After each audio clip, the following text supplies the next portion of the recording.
Si je vous disais qu'une jeune veuve, enceinte, s'est enfuie pieds nus au milieu de la nuit, avec des hommes armés à ses trousses, vous me croiriez? Elle ne fuyait pas un inconnu. Elle fuyait son propre père, un homme qui la battait depuis l'âge de 5 ans, et qui voulait maintenant décider du sort du bébé qu'elle portait. Sur ce chemin de terre, au milieu de nulle part, elle n'avait que 2 options, être retrouvée ou disparaître à jamais. Mais quelque chose d'inattendu s'est produit. Un riche propriétaire terrien veuf a arrêté sa voiture, et par une seule décision, il a affronté un homme puissant, défié la peur qui régnait dans cette région, et changé le destin de 2 vies pour toujours. Ce n'est pas seulement une histoire de fuite, c'est une histoire de courage, de rédemption, et de la nuit où quelqu'un a décidé de ne pas détourner le regard. Restez avec moi jusqu'à la fin, car ce qui s'est passé ensuite va vous surprendre. Mais avant de commencer, dites-moi dans les commentaires de quelle ville vous m'écoutez et n'oubliez pas de vous abonner à la chaîne pour pouvoir entendre d'autres histoires comme celle-ci. La maison grince la nuit. Elle a toujours grincé, mais maintenant j'entends chaque planche, chaque poutre soupirer dans le noir. Ça fait 3 ans que Marie est partie. Un cancer l'a emportée vite. Je n'ai même pas eu le temps de m'habituer à l'idée d'être seul. Maintenant, je me réveille à 5 heures du matin et il n'y a personne dans la cuisine. Le café, c'est moi qui le fais, réchauffé, amer, trop fort. Je le bois en regardant par la fenêtre, en voyant le soleil se lever derrière l'étable vide. La ferme est calme, trop silencieuse. Avant, il y avait le bruit des casseroles, le rire de Marie qui racontait une bêtise arrivée au village, la radio allumée qui passait de la vieille chanson française. Maintenant, il n'y a que le vent qui souffle dans les herbes hautes, le chant des cigales quand il fait chaud, et la nuit, la chouette hulotte qui appelle au loin, près de l'étang. Je dors mal. Le lit est trop grand pour un seul homme. Parfois, je me réveille au milieu de la nuit, croyant qu'elle est là, à côté, mais quand j'étends la main, je ne trouve que le drap froid. Je me lève, je vais sur la terrasse, j'allume une cigarette que je ne fume même pas vraiment. Je reste là, à regarder l'obscurité, à sentir l'odeur de la terre mouillée quand il pleut à l'aube. Pendant la journée, je m'occupe, je répare une clôture, je surveille le bétail, je m'occupe du tracteur, je balaye la cour, n'importe quoi pour ne pas penser. Mais l'après-midi, quand le soleil descend et que la lumière devient orangée, cette boule au ventre revient, ce vide qui serre, cette nostalgie qui fait mal. Marie est enterrée au cimetière du village, mais je la sens ici, dans l'odeur du café filtre, sur le napperon encroché sur la table, dans les vieilles casseroles suspendues au mur. Elle était le cœur de cette maison. Sans elle, ce n'est plus qu'une construction. Du bois, des briques, des tuiles, rien de plus. Ma fille, Julie, a appelé la semaine dernière. Elle vit à Paris, travaille dans je ne sais quoi dans la pub. Elle a dit qu'elle allait bien, qu'elle essaierait de venir pour les vacances, mais je sais qu'elle ne viendra pas. On s'est éloigné il y a longtemps. Je n'ai jamais su vraiment lui parler. J'ai toujours été du genre à travailler en silence, à régler les choses tout seul. Maintenant, elle a sa vie là-bas, et j'ai la mienne ici. Où est-ce qu'il en reste? Il y a des jours où je me dis, à quoi bon tout ça? Pour qui je m'occupe de cette terre? Je n'ai plus personne. La solitude, ici, pèse comme du plomb. Ce jeudi-là, je me suis réveillé comme d'habitude. Café réchauffé, silence, cigarette sur la terrasse. La journée s'annonçait chaude, ciel dégagé, pas un nuage. Je devais aller au village chercher du fourrage et passer à la banque. Des choses simples. La routine. J'ai pris le pick-up, j'ai roulé sur le chemin de terre, la poussière s'élevant derrière moi. Je suis passé devant le portail du domaine Saint-Joseph, devant l'épicerie de Monsieur Antoine, devant la vieille chapelle que plus personne ne fréquente. Tout pareil, tout à sa place. Je ne savais pas que cette nuit-là, en rentrant chez moi, ma vie allait changer pour toujours. Je ne savais pas que j'allais rencontrer quelqu'un et que ce quelqu'un allait me rappeler ce que j'avais oublié d'être. Je suis rentré du village, il était plus de 22 heures, j'ai pris du retard à la banque. La file était énorme. Ensuite, je me suis arrêté boire une bière au bar de Jeannot. Des banalités, les sujets habituels, la sécheresse, le prix du bétail, la politique que personne ne comprend vraiment. Je suis parti quand le bar fermait déjà. La route était sombre, vraiment sombre, sans lampadaire, sans lune, juste les phares du pick-up qui fendaient la nuit. Le goudron s'était arrêté il y a environ 5 kilomètres. Maintenant, ce n'était que de la terre battue, des cailloux, des nids de poules. Je connaissais chaque virage par cœur, je pouvais faire ce chemin les yeux fermés. La radio grésillait. J'ai essayé de trouver une station, mais il n'y avait que des parasites. Je l'ai éteinte. Il ne restait que moi, le vrombissement du moteur et le bruit des pneus sur le gravier. C'est là que je l'ai vu. Une ombre a traversé devant le pick-up. J'ai freiné brusquement. La voiture a dérapé, soulevant la poussière, manquant de sortir de la route. Mon cœur s'est emballé. J'ai serré le volant et je me suis arrêté net au milieu du chemin. Je suis resté là, à respirer fort, essayant de comprendre ce que j'avais vu. Ce n'était pas un animal. Un animal ne court pas comme ça. C'était une personne. J'ai ouvert la portière doucement, je suis descendu, j'ai laissé les phares allumés, éclairant la route devant moi. Le vent soufflait faiblement, apportant une odeur d'herbe sèche et de terre chaude. Les cigales chantaient fort, un son strident qui emplissait le silence. « Il y a quelqu'un » ai-je appelé. Rien. J'ai fait quelques pas de plus. La lumière des phares portait à une vingtaine de mètres. Au-delà, ce n'était que ténèbres. Je sentais quelque chose d'étrange dans l'air. Cette sensation que quelque chose n'allait pas. C'est alors que j'ai entendu un sanglot étouffé venant du bas-côté sur la gauche de la route. « Mademoiselle » ai-je dit plus fort, « s'il y a quelqu'un, vous pouvez sortir, je ne vous ferai aucun mal. » Silence. Juste les cigales, juste le vent. Puis elle est apparue. Elle est sortie des fourrés lentement, chancelante, tenant son ventre à 2 mains. Pieds nus, la robe déchirée en bas, sale de terre et d'herbe, les cheveux collés à son visage en sueur, les pieds en sang. Elle était enceinte, très enceinte. Quand la lumière des phares a frappé son visage, j'ai vu ses yeux. Des yeux d'animal traqué, des yeux de quelqu'un qui fuit quelque chose de pire que la mort. Elle tremblait de tout son corps. « S'il vous plaît » Sa voix était faible, brisée. « S'il vous plaît, ne me livrez pas. Ne me livrez pas. » Je suis resté figé. Cette phrase a fendu l'air comme un couteau. « Calmez-vous, » ai-je dit en levant les mains. « Calmez-vous, mademoiselle. Je ne vais vous livrer à personne. Vous êtes blessée ?» Elle n'a pas répondu. Elle se contentait de me regarder, évaluant si elle pouvait avoir confiance. J'ai vu ses jambes flageoler.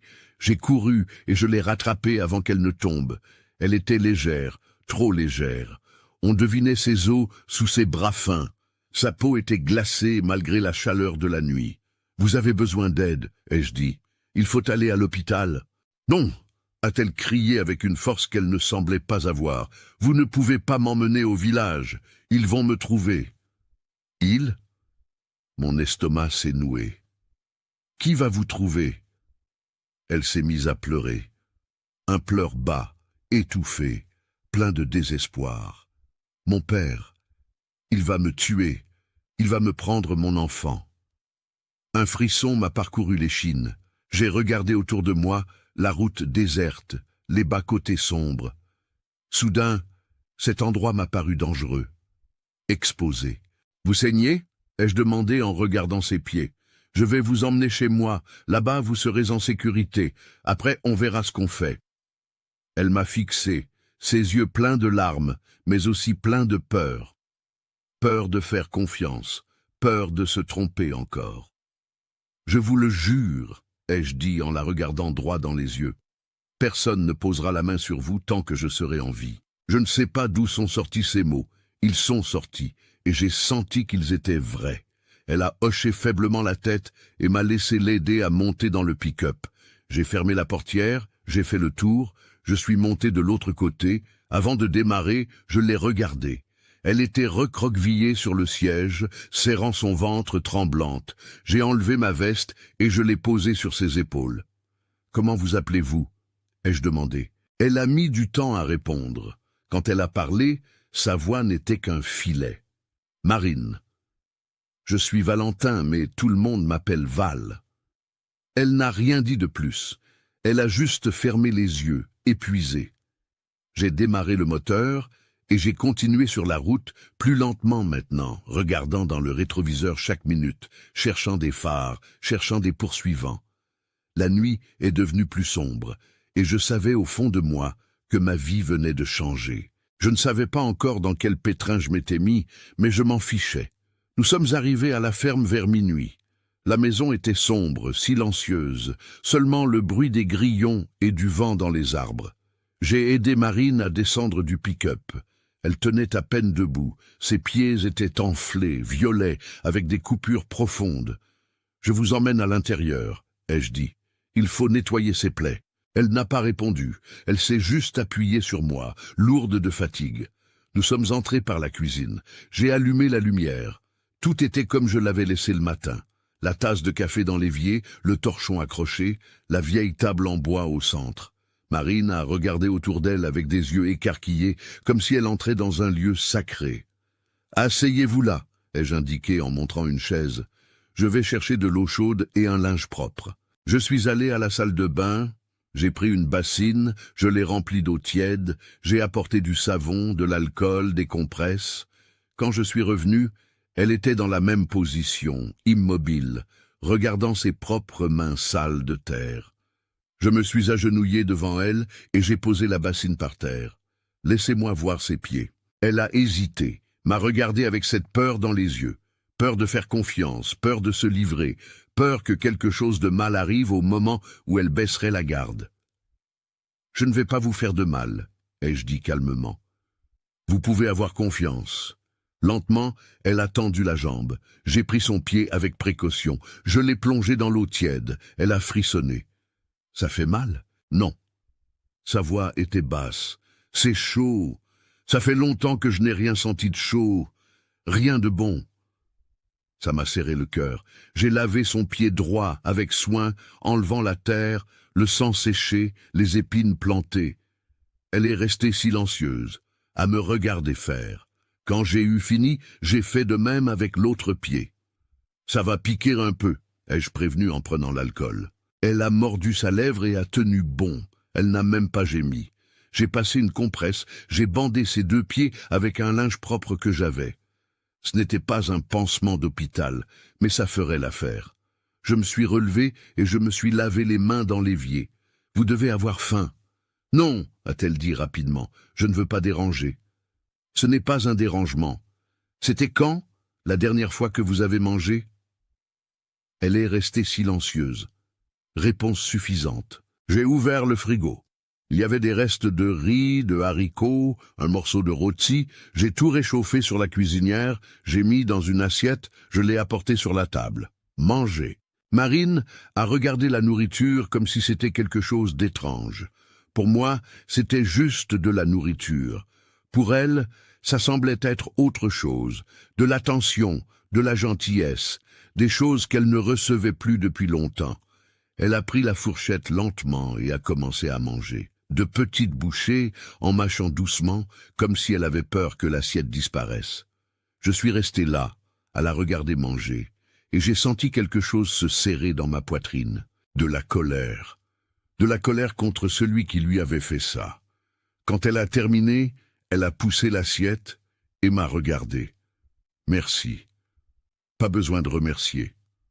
Un silence, long, lourd. Je savais que je devais poser des questions, mais je ne voulais pas la brusquer. J'ai tiré une chaise et je me suis assis de l'autre côté de la table. « Marine, ai-je commencé en choisissant mes mots. Vous n'êtes pas obligée de me raconter quoi que ce soit maintenant, mais j'ai besoin de savoir.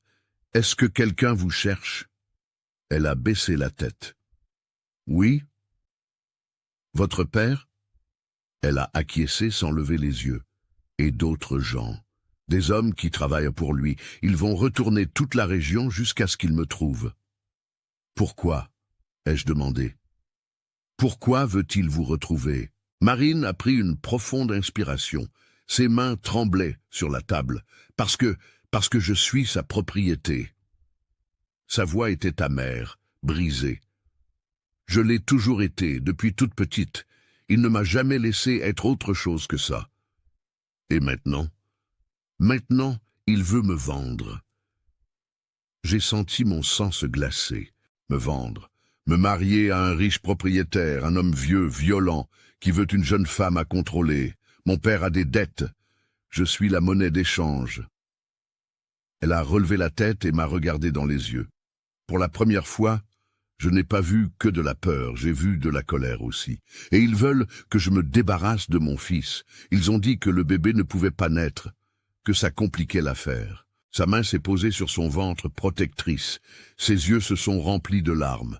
Je ne les laisserai pas faire. Je préfère mourir, mais je ne laisserai personne toucher à mon fils. Le silence est tombé lourdement dans la cuisine. Seule l'horloge murale marquait les secondes. Seule sa respiration irrégulière, entrecoupée. Je ne savais pas quoi dire.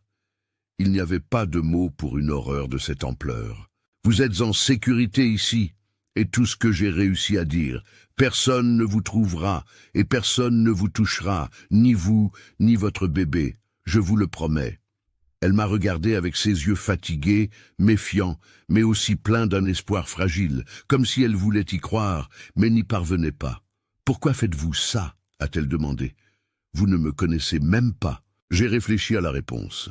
J'ai pensé à Marie, j'ai pensé à Julie, j'ai pensé à toutes les fois où je n'avais rien fait alors que j'aurais dû. Parce que c'est la bonne chose à faire, ai-je dit. Marine a détourné le regard. Une larme a coulé sur sa joue. Personne n'a jamais fait la bonne chose pour moi. Je me suis levé, j'ai pris un verre, je l'ai rempli d'eau, et je le lui ai apporté. Maintenant, quelqu'un va le faire. Elle a bu toute l'eau, puis s'est essuyé les yeux avec le dos de la main. « Vous avez un endroit où dormir ici ?» a-t-elle demandé, la voix encore faible. « J'ai la chambre d'amis. Je ne l'utilise plus depuis longtemps, mais le lit est bon. Il y a des couvertures propres. Je ne veux pas prendre votre place. Vous ne prenez rien du tout. Venez. » Je l'ai aidé à se lever. Nous avons marché lentement jusqu'à la petite chambre au fond. J'ai allumé la lumière. Le lit était fait avec un drap blanc et un couvre-lit en patchwork que Marie avait fait des années auparavant. La chambre sentait le renfermer et le temps arrêté, mais elle était propre. « Demain, je l'arrangerai mieux, ai-je dit. J'apporterai des vêtements propres, une serviette. »« C'est très bien comme ça, » m'a-t-elle interrompu. « C'est parfait. » Marine s'est assise sur le lit, a touché le drap du bout des doigts, comme si elle sentait quelque chose pour la première fois. « Val, » a-t-elle appelé en me regardant. « Dites-moi, s'ils viennent, vous allez me livrer ?» La question m'a fait mal. Mal parce qu'elle avait besoin de la poser et parce que la vie lui avait appris à ne faire confiance à personne.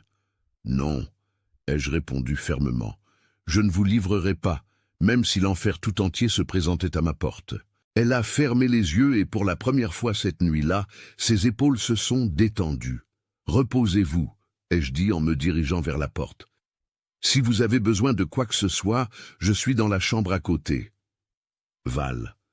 Elle m'a appelé de nouveau alors que j'étais déjà en train de sortir. Je me suis retourné. Merci de m'avoir accueilli, de m'avoir cru. J'ai hoché la tête et j'ai fermé la porte doucement. Je suis retourné à la cuisine, j'ai éteint la lumière, je suis allé sur la terrasse, j'ai allumé une cigarette et je suis resté là, à regarder l'obscurité. Le vent soufflait faiblement, les grillons chantaient, tout semblait normal, mais je savais que ça ne l'était pas. Je venais d'entrer dans une guerre et je n'avais aucune idée de ce qui m'attendait. Je n'ai pas dormi cette nuit-là. Je suis resté sur la terrasse jusqu'au lever du soleil, fumant cigarette sur cigarette, observant le chemin de terre qui traversait la propriété. Chaque bruit me mettait en alerte. Le vent dans les arbres, une branche qui craquait au loin, l'aboiement d'un chien dans la ferme voisine, tout semblait être une menace. Quand le ciel a commencé à s'éclaircir, je suis entré doucement dans la cuisine, j'ai fait du café, l'odeur forte a rempli la maison. J'ai pensé à réveiller Marine, mais je l'ai laissée dormir. Cette jeune femme avait besoin de repos plus que tout. Je me suis assis à table et je suis resté à réfléchir, à me dire que j'avais été idiot. J'aurais dû l'emmener directement à la gendarmerie. J'aurais dû appeler la police. J'aurais dû faire les choses dans les règles, légalement. Mais je me suis souvenu de ses yeux, de sa peur, de sa supplique. Ne me livrez pas. Et j'ai su que j'avais fait la seule chose que je pouvais faire. Le soleil était déjà haut quand j'ai entendu des pas dans le couloir. Marine est apparue à la porte de la cuisine, toujours avec sa robe sale, les cheveux en désordre, les pieds bandés. Elle ressemblait à une enfant perdue. « Bonjour » ai-je dit. « Bonjour ». Sa voix était rauque. « Un café ?» Elle a acquiescé. Je lui ai servi une tasse, j'ai mis du sucre, j'ai apporté du pain avec du beurre que j'avais fait griller. Marine s'est assise et a regardé la nourriture comme si elle ne croyait pas que c'était réel. « Servez-vous » ai-je dit. « Il y en a assez. » Elle a mangé lentement. Quand elle a terminé, elle a regardé par la fenêtre. La lumière du matin entrait vivement, illuminant toute la cuisine. « C'est joli ici », a-t-elle dit presque dans un murmure. « C'est solitaire », ai-je répondu, « mais c'est chez moi. » Silence. Marine bougeait nerveusement ses doigts sur la table. « Val », a-t-elle commencé, « je dois vous dire quelque chose. » Mon estomac s'est noué. « Dites-moi. » Mon père, ce n'est pas un homme ordinaire. Il a du pouvoir, de l'argent. Il a des gens qui font ce qu'il ordonne sans poser de questions. Je m'en doutais. Hier soir, quand je me suis enfui, sa voix a tremblé. Je l'ai entendu crier, dire qu'il me retrouverait, même s'il devait retourner tout le département, qu'il me ramènerait, qu'il m'apprendrait à ne plus jamais désobéir. Elle s'est arrêtée, a respiré profondément, essayant de se contrôler. Il ne pardonne pas. Il n'a jamais rien pardonné. Quand j'avais 7 ans, j'ai cassé une assiette sans faire exprès. Il m'a enfermé dans la cave pendant 2 jours, sans nourriture, sans eau, juste pour que j'apprenne. J'ai senti la colère monter, la colère contre cet homme que je ne connaissais même pas. Il ne vous trouvera pas ici, ai-je dit fermement. Ah si, a-t-elle répondu et ses yeux se sont remplis de larmes. Si, il connaît tout le monde, il a des gens partout, quelqu'un parlera, quelqu'un verra. Et quand il découvrira que vous me cachez, je m'en occuperai. Vous ne comprenez pas ? Elle a haussé la voix pour la première fois. Il va vous anéantir, il va brûler votre maison, tuer votre bétail, détruire tout ce que vous avez. Il l'a déjà fait. Marine tremblait de tout son corps maintenant, les mains agrippées au bord de la table, les yeux écarquillés, la respiration rapide. « Calmez-vous » ai-je dit en me levant et en m'approchant d'elle. « Calmez-vous, Marine, respirez. »« Je ne peux pas rester ici. » a-t-elle dit, la voix brisée. « Je ne peux pas vous mettre en danger. Je vais partir. Je vais continuer à marcher. Je vais... »« Vous n'irez nulle part, » ai-je coupé en lui tenant les épaules. « Vous êtes enceinte de combien de mois ? » 8. 8 mois. Vous tenez à peine debout. Vous n'avez nulle part où aller. Pas d'argent. Personne. Si vous partez d'ici, vous ne tiendrez pas une journée. Les larmes coulaient sur son visage. Mais je ne veux pas que vous ayez des ennuis à cause de moi. Et moi, je ne veux pas que vous mouriez, ai-je répondu. Alors, on va devoir se faire confiance. Marine m'a regardé longuement, puis a hoché faiblement la tête et s'est rassise. C'est à ce moment-là que j'ai entendu le bruit d'un moteur, loin encore, mais venant dans notre direction. Je me suis figé. Marine l'a entendu aussi. Son visage est devenu blanc. « Eux » a-t-elle murmuré. J'ai couru à la fenêtre. De la poussière s'élevait au loin sur la route. Un 4x4 venait lentement, comme quelqu'un qui cherche quelque chose. « Cachez-vous dans la chambre » ai-je dit rapidement. « Verrouillez la porte, ne faites pas de bruit. »« Val, allez-y » Marine s'est levée et a couru en boitant vers la chambre. J'ai entendu la porte se fermer, la clé tourner dans la serrure. J'ai respiré profondément, essayant de calmer mon cœur qui battait la chamade. Je suis sorti sur la terrasse, feignant d'être naturel. J'ai pris le balai et j'ai commencé à balayer le sol, comme si c'était juste un autre jour normal. Le 4x4 s'est arrêté devant le portail. C'était un modèle noir, vitre teintée, gros pneus. 2 hommes en sont descendus. Un plus âgé, costaud, avec un chapeau. L'autre plus jeune, mince, avec un air peu amène. « Bonjour » a dit le plus âgé en s'approchant de la clôture. « Bonjour » ai-je répondu en continuant de balayer. « Désolé de vous déranger, on cherche une jeune femme. Elle s'est enfuie de chez elle hier soir. Sa famille est inquiète. »« Une jeune femme » ai-je feint l'ignorance. « Quel genre de jeune femme ?»« Jeune, enceinte, cheveux longs et foncés, elle doit être pieds nus, blessée. J'ai arrêté de balayer. Je les ai regardés tous les deux. Je n'ai vu personne. Le plus âgé a souri. Mais ce n'était pas un sourire amical, c'était un sourire de quelqu'un qui ne vous croit pas. Vous êtes sûr? On sait qu'elle est passée par ici. Quelqu'un a vu un pick-up arrêté sur la route vers minuit, un pick-up qui ressemble au vôtre. J'ai senti une sueur froide couler dans mon dos. Je suis rentré du village tard hier. Je suis venu directement à la maison. Je n'ai vu personne sur la route. Vraiment? A dit le plus jeune pour la première fois. Sa voix était rauque, menaçante. Parce qu'on a des informations selon lesquelles vous avez arrêté votre voiture pendant près de 10 minutes. Mon cœur s'est emballé. Comment le savait-il? Je me suis arrêté pour pisser, ai-je inventé. Une vessie de vieux, ça ne tient pas les longs trajets. Les deux se sont regardés. Le plus âgé a fait un pas en avant. Écoutez, monsieur Val, c'est ça, on ne veut pas de problème. La jeune femme est la fille d'un homme important, un homme qui prend soin des siens, un homme qui s'occupe aussi de ses ennemis, si vous voyez ce que je veux dire. La menace était claire. Si vous la trouvez, a-t-il continué, il vaut mieux nous prévenir. Il y a une bonne récompense. 5 000 € en liquide. Et si je ne la trouve pas? Son sourire a disparu. Alors, il vaut mieux espérer que personne d'autre ne la trouve non plus, parce que celui qui la cache, eh bien, on le considère comme un complice. Un silence, lourd, menaçant. Je garderai l'œil ouvert, ai-je dit en serrant fermement le manche du balai. Si je vois quelque chose, je vous préviens. Faites ça, a dit le plus âgé en retournant vers le 4x4. On repassera par ici demain, juste pour être sûr. Les deux sont montés dans la voiture. Le moteur a vrombi. Le 4x4 a fait demi-tour et a disparu sur la route, soulevant la poussière. Je suis resté là, tenant le balai, les mains tremblantes. J'ai attendu que la poussière retombe, que le bruit du moteur disparaisse complètement. Puis j'ai lâché le balai et je suis rentré en courant. « Marine !» ai-je appelé. « Vous pouvez sortir. » La porte de la chambre s'est ouverte doucement. Elle est apparue, pâle, les yeux rouges. « C'était eux?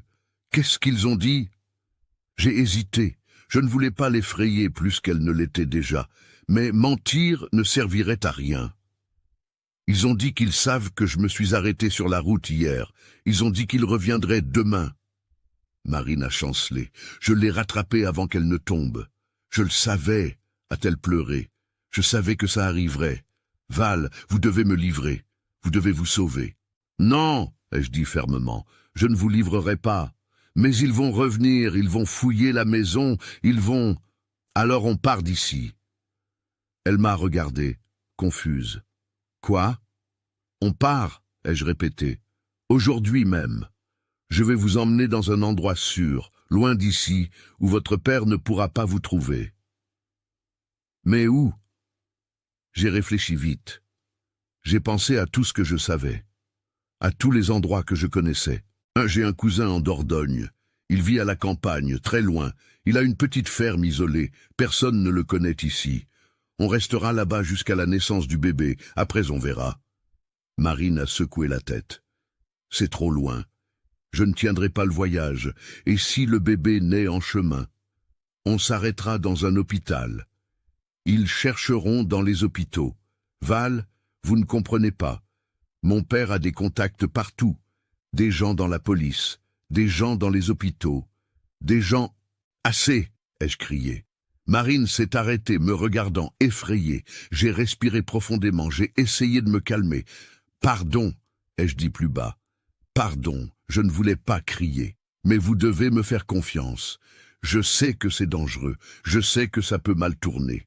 Mais rester ici, c'est la mort assurée pour vous et pour votre fils. Elle est restée silencieuse. Les larmes coulaient toujours. « J'ai peur », a-t-elle admis. « Moi aussi », ai-je dit. « Mais la peur, on l'affronte ensemble. » Marine m'a regardé et lentement, très lentement, elle a acquiescé. « D'accord, on y va. » J'ai respiré, soulagé. « Alors préparons-nous vite. On part avant midi. » L'heure qui a suivi a été un tourbillon. J'ai pris des vêtements propres pour Marine, un pantalon de jogging de Julie qui était resté là, un de mes t-shirts larges, une vieille paire de baskets. Elle s'est changée dans la chambre pendant que je remplissais un sac de nourriture, d'eau, de médicaments, de couvertures. J'ai pris de l'argent, ce n'était pas beaucoup, mais c'était tout ce que j'avais. 3 000 € sous le matelas, l'argent que je gardais pour les urgences. Eh bien, c'en était une. J'ai mis de l'essence dans le pick-up, j'ai vérifié les pneus, l'huile, l'eau, tout devait être parfait. On ne pouvait pas avoir de panne en chemin. Marine est apparue à la porte de la cuisine. Avec des vêtements propres, les cheveux attachés, elle semblait être une autre personne. Toujours fragile, toujours effrayée, mais avec un peu plus de vie sur son visage. « Prête ?» ai-je demandé. « Oui. »« Alors allons-y. » Je l'ai aidé à monter dans le pick-up, j'ai mis le sac à l'arrière, j'ai fermé la maison à clé, j'ai jeté un dernier regard à la propriété. La vieille maison, les tables vides, les arbres que Marie avait plantés des années auparavant. Je ne savais pas si j'allais revenir. Je suis monté dans la voiture, j'ai démarré le moteur. « Val » a appelé Marine. « Vous êtes sûr de ça ?» Je l'ai regardé. « Oui. » « Vous pourriez tout perdre. »« J'ai déjà tout perdu une fois, » ai-je répondu. « J'ai survécu. Je survivrai encore. » J'ai mis la voiture en route. Le chemin de terre s'ouvrait devant nous. Le soleil était haut, chaud, brûlant. La poussière s'élevait derrière nous. Nous avons roulé pendant environ 15 minutes en silence. Je regardais dans le rétroviseur chaque seconde, cherchant des phares, cherchant des poursuivants. C'est là que j'ai vu 2 4x4 arriver derrière nous. « Vite !»« Merde !» ai-je murmuré. « Qu'est-ce qu'il y a ?» a demandé Marine en regardant derrière. « Eux !» Son visage est devenu blanc. « Ils nous ont trouvés ?» Je ne sais pas, mais je ne vais pas attendre pour le savoir. J'ai appuyé sur l'accélérateur. Le pick-up a pris de la vitesse. La route était pleine de virages, de trous, de pierres. Je connaissais chaque mètre, mais à cette vitesse, c'était dangereux. Les 4x4 derrière ont accéléré aussi. « Tenez-vous bien », ai-je prévenu. Marine s'est agrippée au siège, l'autre main protégeant son ventre. Nous sommes entrés dans un virage serré. Les pneus ont dérapé. L'arrière a un peu chassé, soulevant la poussière. J'ai maîtrisé le volant. Je suis revenu sur la route. Les 4x4 derrière gagnaient du terrain. Mon cœur battait la chamade, la sueur coulait sur mon visage. Je devais prendre une décision, vite. À gauche, une bifurcation. Une route secondaire, étroite, mal entretenue, envahie par la végétation. Mais je la connaissais. Elle menait à une autre ferme, puis à la départementale. J'ai tourné brusquement. Le pick-up a tangué.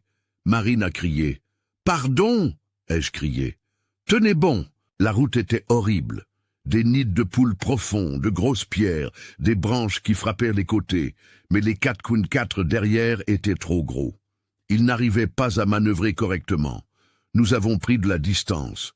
J'ai continué à accélérer. Le moteur rugissait, forçait, le pick-up sautait, secouait. Marine gémissait de douleur à chaque chaos. « Tenez bon », lui ai-je demandé. « On y est presque, on y est presque. » 5 minutes plus tard, nous sommes sortis sur la départementale. Asphalte lisse, large, vide. J'ai accéléré encore. J'ai regardé dans le rétroviseur. Les 4x4 n'étaient pas apparus. J'ai respiré profondément. Mes mains tremblaient sur le volant. « On les a semés », ai-je dit. Marine n'a pas répondu. J'ai regardé à côté de moi. Elle était penchée en avant, tenant son ventre, le visage tordu de douleur. « Marine ? Val ?» Sa voix était faible. « Je crois que le bébé arrive. » J'ai senti le monde s'effondrer. « Quoi ?» « J'ai perdu les os, » a-t-elle dit en regardant vers le bas. « Le bébé arrive maintenant. » La panique m'a envahi. J'ai regardé autour de moi. Route déserte. Aucune ville en vue, aucun hôpital. « Tenez bon », ai-je dit en appuyant encore plus sur l'accélérateur. « Tenez bon, je vous emmène à l'hôpital. »« On n'aura pas le temps !» a-t-elle crié, et la douleur dans sa voix était réelle, urgente. J'ai regardé le tableau de bord. 20 kilomètres jusqu'à la prochaine ville, 20 kilomètres de route déserte, 20 kilomètres qui semblaient une éternité. Marine a gémi fort, s'est agrippée à mon bras avec force. « Val, j'ai peur. » J'ai pris sa main. « Moi aussi, mais on va y arriver, je vous le promets. » Et j'ai appuyé sur l'accélérateur comme je ne l'avais jamais fait de ma vie. La route s'ouvrait devant nous, le soleil brûlait, et je priais pour que nous arrivions à temps. Je priais pour que ce bébé ne naisse pas au milieu de nulle part. Je priais pour que nous survivions à cette journée. 15 kilomètres. Le compteur indiquait 120. Le pick-up volait sur la route. Chaque trou, chaque bosse faisait crier Marine de douleur. « Respirez, disais-je en essayant de garder une voix ferme.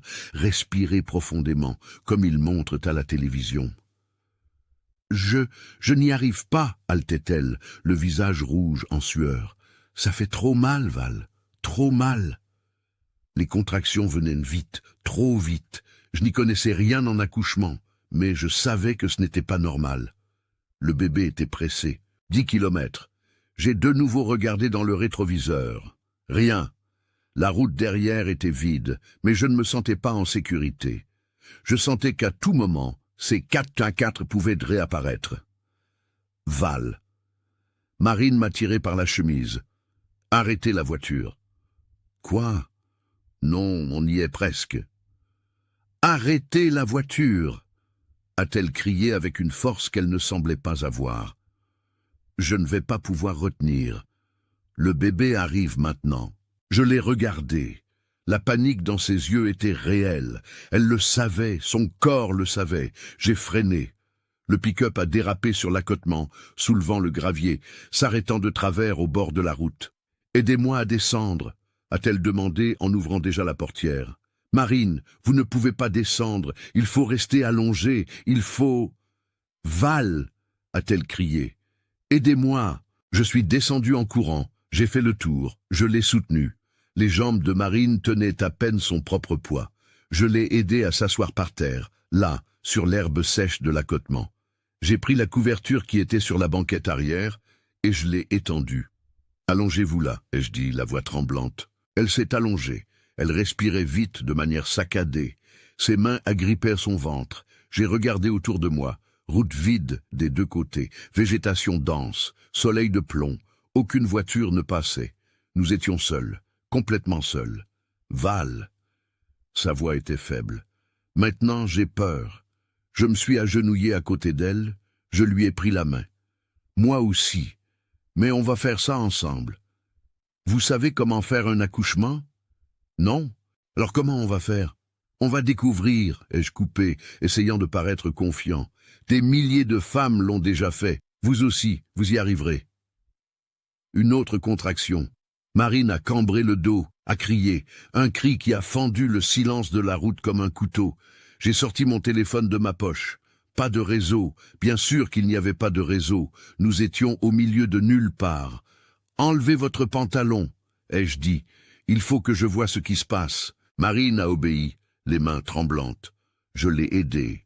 Quand j'ai vu, j'ai senti mon estomac se retourner. La tête du bébé apparaissait. « Mon Dieu !» ai-je murmuré. « Il sort ?» a demandé Marine, désespérée. « Oui. » J'ai menti en disant que j'étais calme. « Tout va bien. Il faut que vous poussiez. À la prochaine contraction, vous poussez de toutes vos forces. » Je ne sais pas si j'en suis capable. « Vous en êtes capable !» ai-je crié. « Marine, regardez-moi. Regardez-moi. » Elle m'a regardé, les yeux pleins de larmes, de peur, de douleur. « Vous êtes la femme la plus forte que j'ai jamais rencontrée, » ai-je dit en lui serrant fort la main. « Vous avez survécu à des années de violence. Vous vous êtes enfuie enceinte, pieds nus, seule. Vous avez tenu toute une nuit à courir. Si vous avez réussi tout ça, vous pouvez réussir ça aussi. Vous pouvez mettre votre fils au monde. » Marine a respiré profondément, a acquiescé. La contraction suivante est arrivée comme une vague. Elle a crié et a poussé. Je tenais ses jambes, essayant de me souvenir d'une scène de film, de série, de n'importe quoi qui pourrait m'aider. « C'est ça !» ai-je encouragé. « Continuez, poussez !» Le bébé est sorti un peu plus. La tête était presque entièrement dehors. « Encore une fois, » ai-je demandé.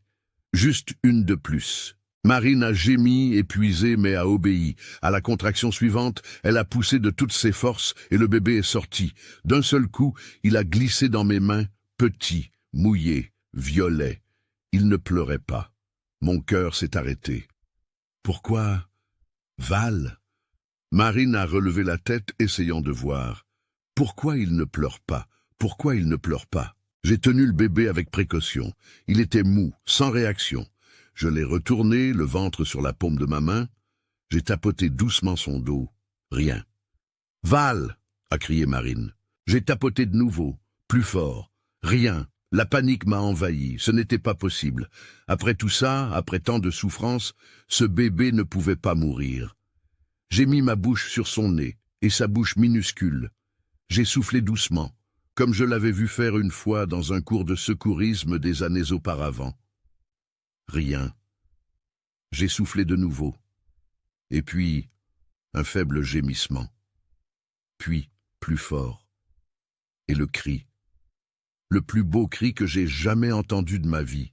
Il est vivant, ai-je murmuré. Marine, il est vivant. Marine s'est effondrée en larmes. J'ai tendu les bras, j'ai posé le bébé sur sa poitrine. Elle l'a serré si fort, avec tant d'amour, que j'ai senti quelque chose se briser en moi. « Mon fils !» pleurait-elle. « Mon fils, mon fils !» Le bébé pleurait aussi. Un cri fort, sain. Je me suis un peu écarté, tremblant de tout mon corps, les mains sales de sang, les jambes flageolantes. Je me suis assis dans l'herbe, essayant de reprendre mon souffle. Je venais de faire un accouchement au milieu de la route. J'ai regardé le ciel. Le soleil était toujours haut. Quelques nuages blancs passaient lentement. Tout semblait irréel. « C'est un garçon ou une fille ?» a demandé Marine, la voix étranglée par l'émotion. J'ai regardé. Je n'y avais même pas encore pensé. « Un garçon », ai-je répondu. « Un garçon », a-t-elle souri. Pour la première fois depuis que je la connaissais, j'ai vu Marine sourire vraiment. « Bonjour, mon amour », a-t-elle murmuré au bébé. « Je suis ta maman, et tu es en sécurité maintenant, on est en sécurité. » Je me suis levé, j'ai pris une bouteille d'eau, je me suis lavé les mains du mieux que je pouvais. J'ai pris une chemise propre que j'avais dans le sac. Je l'ai coupée avec le couteau que je portais dans ma poche. J'ai fait une sorte de lange, improvisé. « Je vais l'envelopper », ai-je dit, pour qu'il n'ait pas froid. Marine m'a laissé faire. J'ai pris le bébé avec précaution, si petit, si fragile, et je l'ai enroulé dans la chemise. Il était chaud, les petits yeux fermés, les mains minuscules serrées en poing. « Il est parfait », ai-je dit. « Oui », a acquiescé Marine, pleurant toujours. Je l'ai aidé à s'arranger, à se nettoyer du mieux possible. Puis je l'ai aidé à se lever, à remonter dans la voiture. J'ai mis le bébé dans ses bras. « On doit aller à l'hôpital », ai-je dit. « Vous devez tous les deux être examinés. » Je sais. Je suis monté dans la voiture, j'ai démarré le moteur. Plus lentement maintenant, avec précaution. Nous avions tout le temps du monde. Le bébé était né. Il était vivant. Et nous étions vivants aussi. Nous sommes arrivés à l'hôpital de Villefranche 20 minutes plus tard. C'était un petit hôpital de campagne, mais propre, organisé. Je suis descendu en courant, j'ai crié à l'aide. 2 infirmières sont sorties avec un brancard. Quand elles ont vu Marine avec le bébé dans les bras, elles ont couru. « Accouchement sur la route », ai-je expliqué. « Elle va bien, mais il faut les examiner tous les deux. » Elles ont emmené Marine à l'intérieur. Je suis resté là, sur le parking, sale, en sueur, tremblant. J'ai allumé une cigarette, je l'ai fumée vite, nerveusement. Puis je suis entré. La réceptionniste m'a regardé avec stupeur. « Vous êtes le père ?» J'ai hésité. « Non, je suis un ami. Il faut remplir une fiche. Je la remplirai après. Comment va-t-elle ?»« Les médecins l'examinent. Vous pouvez attendre là. » Je me suis assis sur une chaise en plastique dur dans la salle d'attente. L'endroit sentait le désinfectant. Une vieille télévision passait une émission de variété. Personne ne regardait. J'ai fermé les yeux. J'ai essayé de mettre de l'ordre dans mes pensées. Tout s'était passé si vite, si intensément, ça semblait irréel. 2 heures plus tard, une femme médecin est apparue. Jeune, blouse blanche, stéthoscope autour du cou. Monsieur Valentin, je me suis levé d'un bond. C'est moi, comment va-t-elle?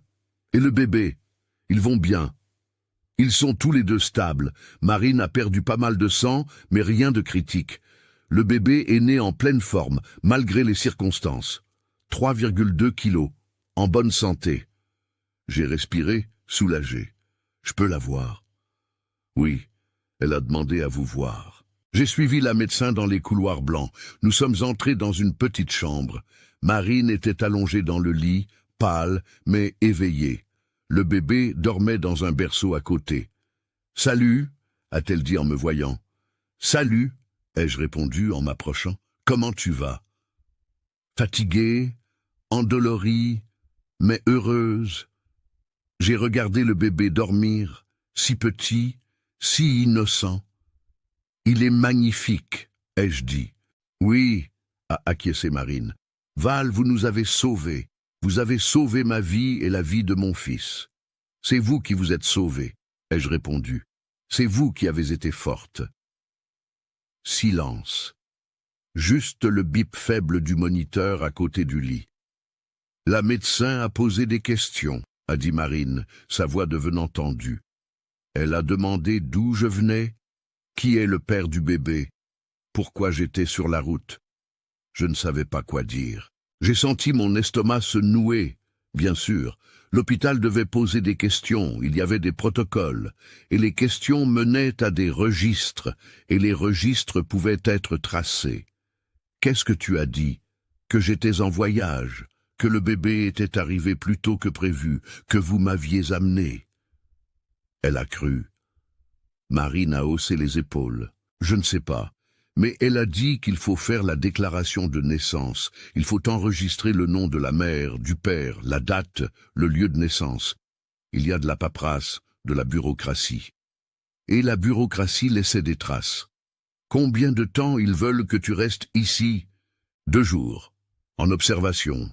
2 jours. Trop de temps. Le père de Marine avait des contacts, des gens partout. S'il cherchait dans les hôpitaux de la région, on ne peut pas rester. Ai-je dit. Marine m'a regardé, effrayée. Mais la médecin a dit... Je sais ce qu'elle a dit, mais si on reste, ton père va le découvrir, et quand il le découvrira, il viendra te chercher. Et cette fois, je ne pourrai pas te protéger. Mais le bébé, il a besoin de soins. Il va bien. Tu as entendu la médecin. 3,2 kilos. En bonne santé, on peut s'occuper de lui. Val, je ne sais pas si... La porte s'est ouverte. Une infirmière est entrée. Excusez-moi d'interrompre. Il y a 2 hommes à la réception. Ils disent qu'ils cherchent une jeune femme. Ils l'ont décrite parfaitement. Enceinte, cheveux foncés, mais le bébé est déjà né, n'est-ce pas? J'ai senti mon sang se glacer. Marine est devenue blanche. Qu'est-ce que vous leur avez dit? Ai-je demandé en essayant de garder ma voix calme. Que je ne pouvais pas donner d'informations sur les patients, mais ils ont insisté, ils ont dit que c'était urgent, que la famille la cherchait. Et qu'est-ce que vous allez faire? L'infirmière a hésité, a regardé Marine, puis moi, puis le bébé qui dormait. Je ne sais pas, a-t-elle admis, mais la réceptionniste a déjà appelé le superviseur. S'ils présentent un dépôt de plainte, ou s'ils disent qu'elle est mineure, on devra les informer. Elle n'est pas mineure, ai-je dit rapidement, et il n'y a aucun dépôt de plainte. Mais ils en inventeront un, a murmuré Marine, désespérée. Ils diront n'importe quoi, ils soudoieront quelqu'un, ils le feront. Je l'ai regardé, j'ai regardé le bébé. J'ai pris une décision. On part maintenant. Comment ça maintenant? A demandé l'infirmière. Elle n'a pas eu son autorisation de sortie. Elle ne peut pas. Elle peut et elle va le faire, ai-je coupé. J'ai regardé Marine. Tu peux marcher? Je crois, oui. Alors, allons-y. J'ai pris le bébé dans mes bras, toujours endormi, bien emmitouflé. J'ai pris la couverture du lit, je l'ai bien enveloppé. Monsieur, je ne peux pas vous laisser partir comme ça, a protesté l'infirmière. Je l'ai regardée, et j'ai vu dans ses yeux qu'elle savait. Elle savait que quelque chose n'allait pas du tout. Elle savait que ce n'était pas une famille normale qui cherchait un proche. S'il vous plaît, ai-je demandé à voix basse, donnez-nous juste 5 minutes.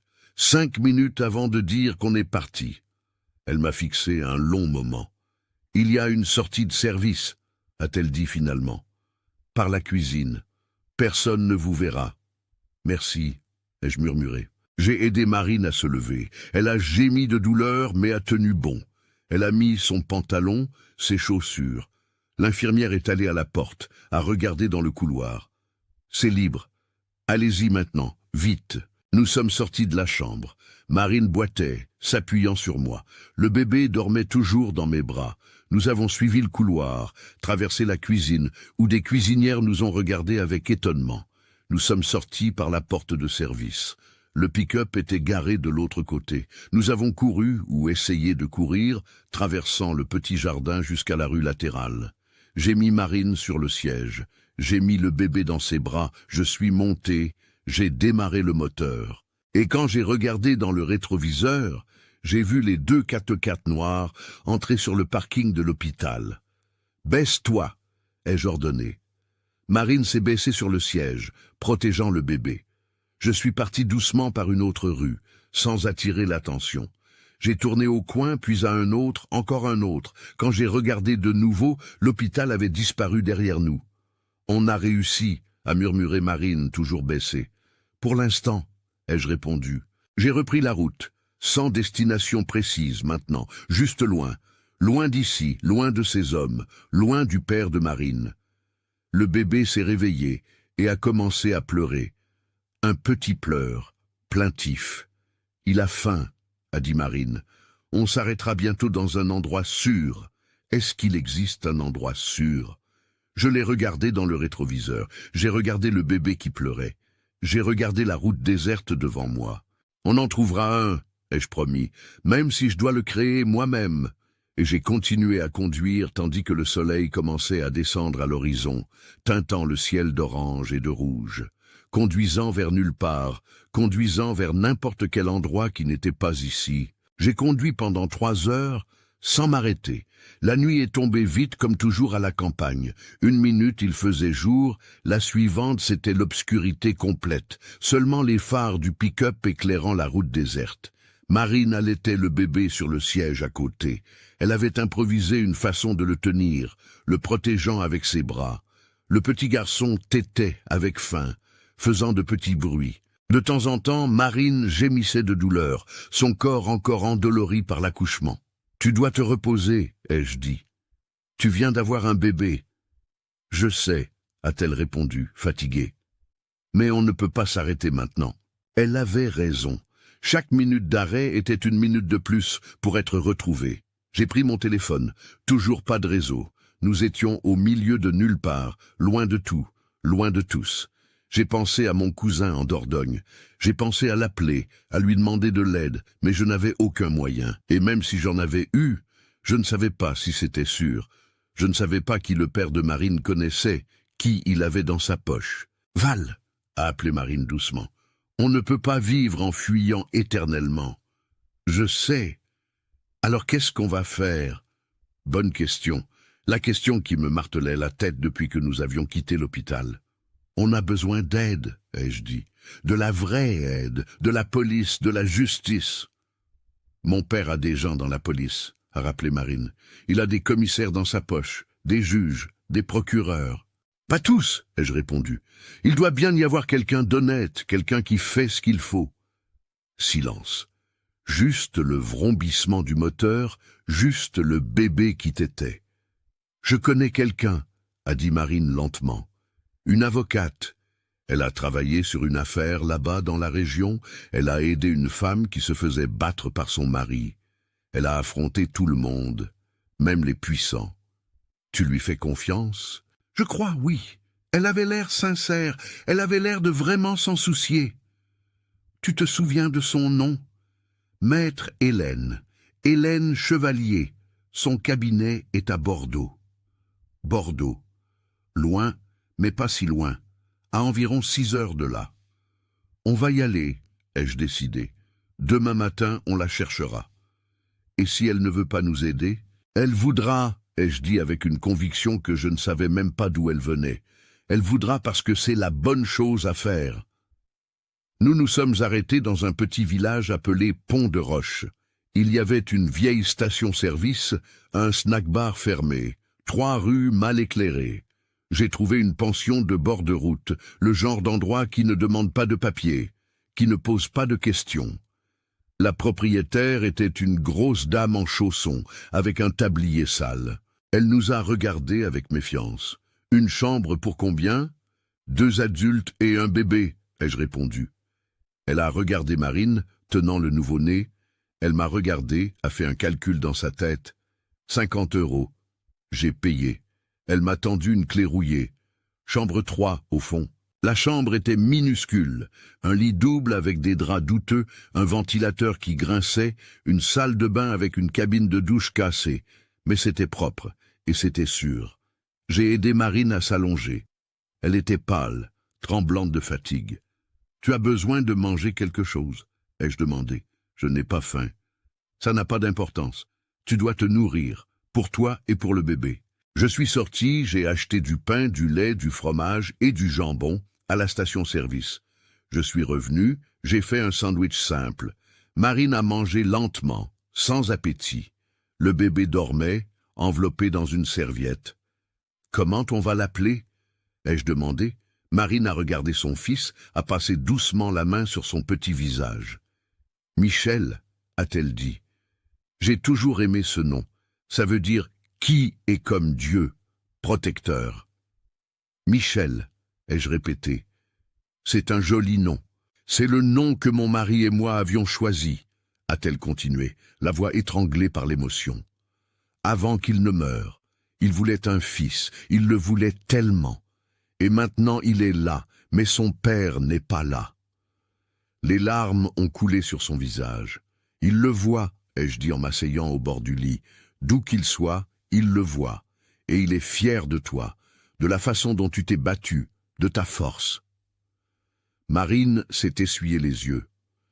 Tu crois qu'on s'en sortira pour de vrai? Je le crois. J'ai menti parce que je ne savais pas, je n'avais aucun moyen de savoir, mais elle avait besoin d'espoir. Val, pourquoi tu fais ça? A-t-elle demandé en me regardant droit dans les yeux. Tu as perdu ta ferme, ta sécurité, ta tranquillité, tu cours un danger de mort. Pourquoi? J'ai réfléchi à la réponse. J'ai pensé à Marie, j'ai pensé à Julie, j'ai pensé à toutes les fois où je m'étais tue alors que j'aurais dû parler, à toutes les fois où j'avais tourné le dos alors que j'aurais dû rester. Parce que j'ai passé toute ma vie à fuir, ai-je admis. À fuir les conflits, les responsabilités, les sentiments. Quand Marie est morte, j'ai fui la douleur. Quand Julie a eu besoin de moi, j'ai fui les conversations difficiles. J'ai toujours fui. J'ai fait une pause, j'ai respiré profondément. Mais quand je t'ai vu sur cette route, pieds nus, en sang, enceinte, demandant de l'aide, j'ai su que si je fuyais encore une fois, je ne me le pardonnerais jamais. Je ne pourrais pas vivre avec moi-même. Marine a pris ma main. Merci, a-t-elle murmuré, de ne pas avoir fui, d'être restée. J'ai serré sa main. Maintenant, repose-toi. Demain est un autre jour. Elle s'est allongée, s'est tournée sur le côté, a serré le bébé contre elle. En 5 minutes, elle dormait. Je suis resté assis sur la vieille chaise dans le coin, à les regarder dormir. La mère et le fils, des survivants, des combattants. Et j'ai pensé, peu importe ce qui arrive demain, j'ai fait ce qu'il fallait. Nous avons quitté Pont-de-Roche à 6 heures du matin. Le soleil était encore bas, teintant le ciel de rose et d'or. Marine allait mieux, toujours endolorie, toujours faible, mais avec plus de couleur sur le visage. Michel s'est réveillé en pleurant, faim de nouveau. Marine l'a allaité dans la voiture pendant que je conduisais lentement sur la route. Nous sommes arrivés à Bordeaux vers midi, une grande ville bruyante, pleine de monde. Après des jours à la campagne, dans le silence, ça semblait être une autre planète.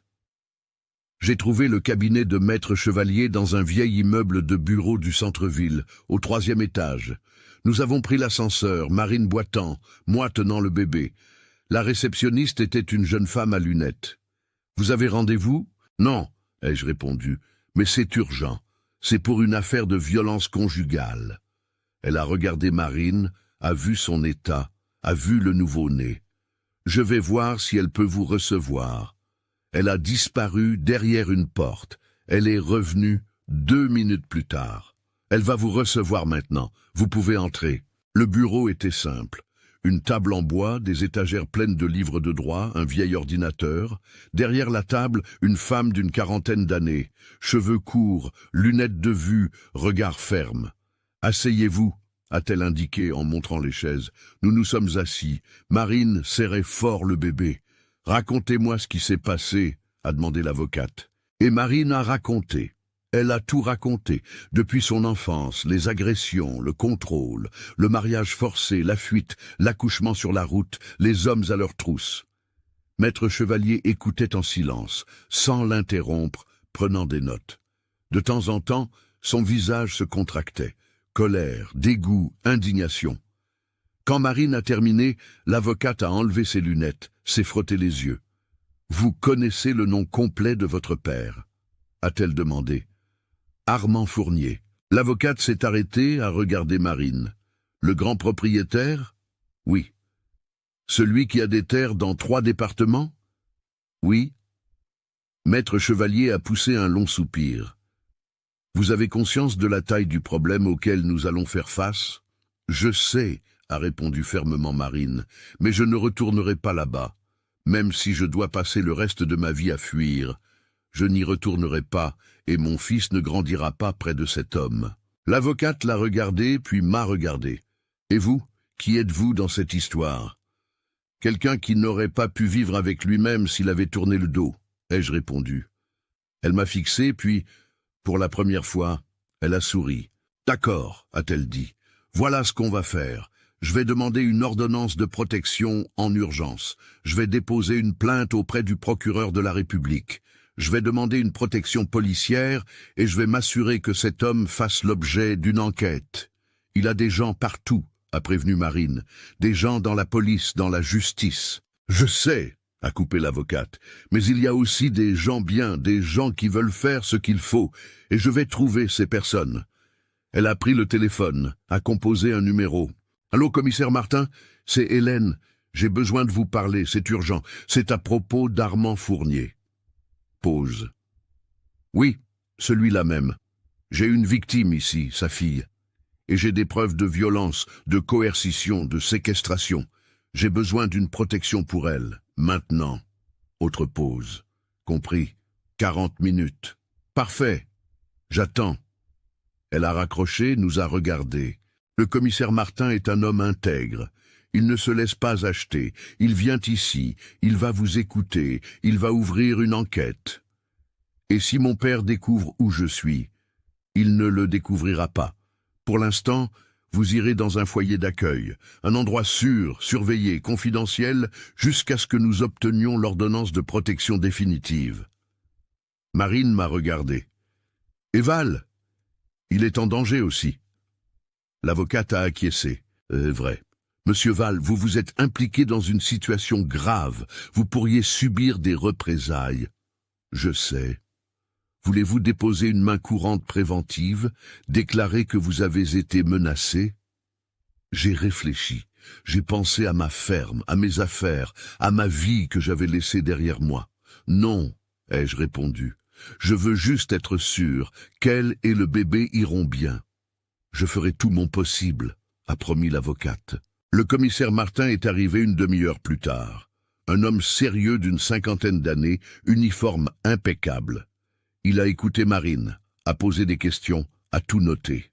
« Je vais ouvrir une enquête », a-t-il dit, « et je vais demander le soutien de la gendarmerie nationale. Si ce que vous dites est vrai, on parle de crime organisé, de trafic d'influence, de séquestration. C'est une affaire nationale. » « C'est vrai », a assuré Marine. « Alors vous aurez une protection jusqu'à ce que tout soit résolu. » 2 heures plus tard, Marine et Michel ont été emmenés dans un foyer d'accueil, un endroit dont même moi je ne connaissais pas l'adresse. Secret total. Avant de partir, Marine m'a serré dans ses bras, une longue et forte étreinte. « Merci », a-t-elle pleuré. « Pour tout, pour m'avoir sauvé, pour avoir sauvé mon fils. »« Tu t'es sauvée toute seule, ai-je répondu. Moi, j'ai juste conduit la voiture. Elle a ri entre ses larmes. Tu es un homme bon, Val, même si tu n'y crois pas. Prends soin de lui, ai-je demandé en regardant le bébé. Prends soin de Michel, et sois heureuse. C'est la seule chose que je veux. Je le serai, a-t-elle promis. Et elle est partie. Elle est montée dans une voiture banalisée et a disparu dans la grande ville. Je suis resté là, sur le trottoir, seul de nouveau. Maître Chevalier est sorti de l'immeuble. « Et maintenant ?» a-t-elle demandé. « Vous retournez à la ferme ?» J'ai réfléchi. J'ai pensé à la maison vide, au silence, à la solitude. « Je ne sais pas, ai-je admis. Je ne sais pas si j'ai encore une ferme. Je ne sais pas s'il est sûr d'y retourner. Je peux demander une protection pour vous aussi. Ce n'est pas la peine. Je me débrouillerai. » Elle m'a regardé avec cet air d'avocate qui en a beaucoup vu dans sa vie. « Vous avez fait quelque chose de très courageux, a-t-elle dit. Beaucoup de gens seraient passés tout droit sur cette route, auraient fait semblant de ne rien voir, auraient continué leur vie. Je l'ai fait de nombreuses fois, ai-je avoué. Cette fois, je n'ai pas pu. Heureusement, nous nous sommes serrés la main. Elle est retournée à son bureau. Je suis allé au pick-up, je me suis assis sur le siège, j'ai allumé une cigarette. Je suis resté là, sans savoir où aller. J'ai pris mon téléphone. J'avais du réseau maintenant. Plusieurs messages. Des voisins qui demandaient où j'étais, des gens qui disaient qu'il y avait des hommes à ma ferme, qu'un 4x4 étrange rôdait. J'ai tout ignoré. J'ai composé un numéro que je n'avais pas composé depuis des mois. « Allô ?» La voix de Julie a retenti de l'autre côté. « Julie, c'est moi, ton père. » Un silence, surpris. « Papa, tout va bien? Tu n'appelles jamais? »« Je sais, ai-je coupé. Pardon, je sais que je n'appelle jamais. Je sais que j'ai été absent, que je n'ai pas été le père que tu méritais. Papa, qu'est-ce qui se passe? » J'ai respiré profondément. Je voulais juste te dire une chose, te dire que je t'aime et que je suis désolé pour toutes les fois où je n'ai pas été là, pour toutes les conversations qu'on n'a pas eues, pour tout le temps perdu. Papa, sa voix s'est étranglée. Et je voulais te demander si tu accepterais de me donner une seconde chance, d'être ton père, pour de vrai cette fois. Un long silence de l'autre côté, puis un petit reniflement. « Bien sûr, papa », a-t-elle pleuré. « Bien sûr que oui. » J'ai fermé les yeux. J'ai senti quelque chose se dénouer dans ma poitrine, quelque chose qui était coincé depuis des années. « Merci », ai-je murmuré. « Où es-tu ?»« À Bordeaux. Mais je vais rentrer. Et quand je rentrerai, on parlera. Pour de vrai. Sans se presser, sans fuir. »« D'accord, » a-t-elle acquiescé. « Je t'aime, papa. »« Moi aussi, je t'aime, ma fille. » J'ai raccroché, je me suis essuyé les yeux, j'ai mis la voiture en route. Je ne suis pas retourné à la ferme. Pas encore. Je ne savais pas si c'était sûr, je ne savais pas ce que j'allais y trouver. Mais je savais une chose. J'avais changé.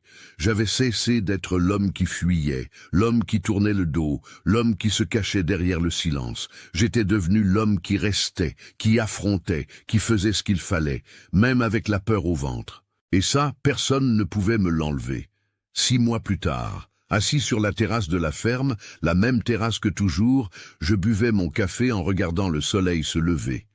La maison avait été vandalisée à mon retour. Fenêtres cassées, portes défoncées, quelques objets volés, mais rien qui ne puisse être réparé. Julie était venue passer quelques jours. Elle dormait dans la chambre d'amis. Le matin, on prenait le café ensemble, on parlait, on riait. On apprenait à se connaître à nouveau. Mon téléphone a sonné. Numéro inconnu. « Allô ? Val, c'est Hélène, l'avocate. Bonjour, maître. Comment allez-vous ? Bien. Je vous appelle pour vous donner des nouvelles. L'enquête est terminée. Armand Fournier a été mis en examen pour séquestration, menace, coercition. Mais 3 autres gros propriétaires de la région aussi. C'est tout un réseau qui est tombé. » J'ai senti un poids s'enlever de ma poitrine. Et Marine, elle va bien. Elle et Michel sont dans un programme de protection. Ils vont recommencer leur vie dans une autre région. Nouvelle identité, nouvelle vie. Elle m'a laissé un message pour vous. Lequel? Merci de m'avoir appris qu'il existe encore des gens bien dans ce monde. J'ai fermé les yeux. J'ai senti un nœud dans ma gorge. C'est elle qui m'a appris, ai-je répondu. Elle m'a appris à ne pas abandonner. Vous lui avez sauvé la vie, Val. On s'est sauvés l'un l'autre. J'ai raccroché. Je suis resté assis là. Julie est apparue sur le seuil, bâillant, en pyjama. « Bonjour, papa. »« Bonjour, ma fille. »« Le café est prêt ?»« Oui. Viens. » Elle s'est assise à côté de moi. Nous nous sommes servis du café.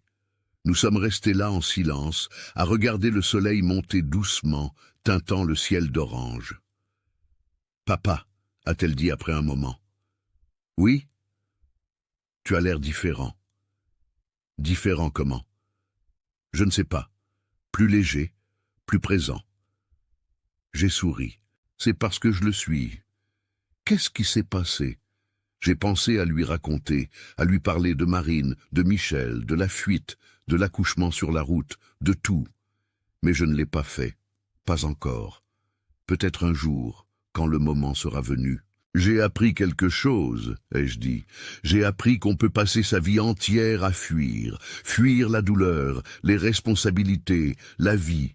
Mais quand on arrête de fuir, quand on reste et qu'on affronte, c'est là qu'on commence à vivre pour de vrai. Julie m'a regardé et a souri. C'est profond, papa. C'est l'âge, ai-je plaisanté. Elle a ri. Moi aussi. Et nous sommes restés là, à boire notre café, à voir la journée commencer. Une journée normale, une journée ordinaire. Mais pour moi, c'était tout. Parce que j'avais appris que les jours ordinaires, ces jours de café sur la terrasse, de conversation avec sa fille, de soleil levant, étaient les jours les plus importants. C'étaient des jours qui valaient la peine. Et je n'allais plus en gaspiller un seul. Parfois, sauver quelqu'un, c'est aussi se sauver soi-même. Parfois, faire ce qui est juste n'apporte pas de récompense, seulement la paix. Et la paix, c'est tout. Maintenant, c'est à vous. Quelle partie de l'histoire vous a le plus ému? Commentez ci-dessous, nous lirons chaque mot avec attention. N'oubliez pas de vous abonner à la chaîne et d'activer la cloche. J'espère que vous avez apprécié d'écouter cette histoire émouvante. Prenez soin de vous et à la prochaine.